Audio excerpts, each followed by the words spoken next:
गरीब ससुराल में घास की गर्म गर्म रजाई। बहुओं बच्चे कहाँ हैं? तुम्हें होश भी है कुछ उनका? शाम हो चली है, कोहरा हो रहा है, बच्चों को बुलाओ।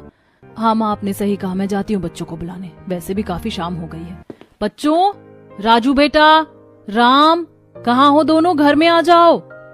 अरे बच्चों ने तो कोई जवाब ही नहीं दिया, नहीं तो हमेशा ही आवाज तो लगा ही देते। आओ रेशा, देख कर आते हैं कि बच्चे कहाँ हैं। कभी कभी वो एक दूसरे के घर में भी खेलने को चले जाते हैं। दोनों को अब होश आ रहा है कि बच्चों को बुला ले, इतनी सर्दी हो रही है। जरा जल्दी से उन्हें घर में बुला लिया करो। कभी सर्दी हो गई ना तो हमारे पास और पैसे नहीं हैं कि हम उनको दवाई ववाई दिलवा सके। अब जाओ ढूंढ कर लाओ बच्चों को। हाँ भाभी, आप उन्हें ले आओ, तब तक मैं खाना गर्म कर देती हूँ, साथ में ही खा लेंगे। ठीक है, आओ रेशा, पूछते हैं पड़ोस में बच्चों के बारे में। रानी और रेशा दोनों बच्चों को ढूंढने को पड़ोस में जाने लगी। शाम हो गई थी और सर्दी की वजह से कोहरा हो रहा था। ऐसे में दोनों देवरानी जेठानी के तन पर बस एक पतली सी शॉल ही थी। दीदी, बड़ी सर्दी है, मेरी तो कुल्फी जमी जा रही है। सही कहा, जल्दी से बस ये बच्चे मिल जाए, मैं तो चूल्हा जलाकर उसकी आग के पास को बैठूंगी। रानी और रेशा ऐसे ही बोलते हुए पड़ोसन हेमा के घर में चली गईं। रीना, मीनू, चलो जल्दी से आओ, खाना खा लो।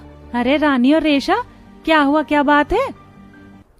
वो हम राजू और राम को ढूंढ रहे हैं, कहीं वो यहाँ तो नहीं है? नहीं, यहाँ तो नहीं आए। क्या है ना, बच्चे खेल रहे थे, फिर सर्दी बढ़ती जा रही है तो मैंने शाम को इनको घर में बुला लिया था। अब तो अंधेरा हो गया है।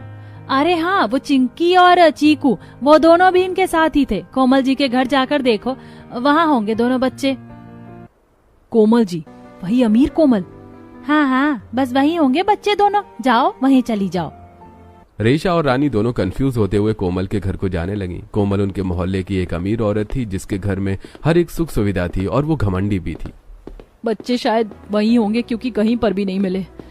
मैं उस घमंडी औरत के घर जाना तो नहीं चाहती हूँ, लेकिन अब क्या करें, जाना तो पड़ेगा क्योंकि बच्चे वहीं पर हैं। चल रेशा, इतना भी क्या घबराना है।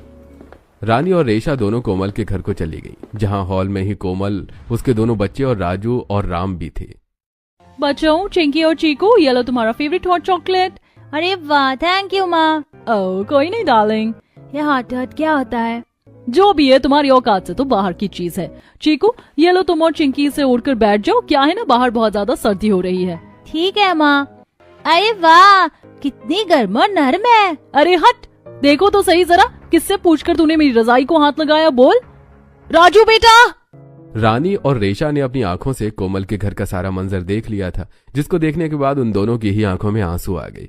कोमल ने अपने बच्चों को सोफे पर रजाई में बिठाया हुआ था, जबकि दोनों गरीब बच्चे बिस्तर के बाहर बैठे हुए थे, और वो भी फर्श पर।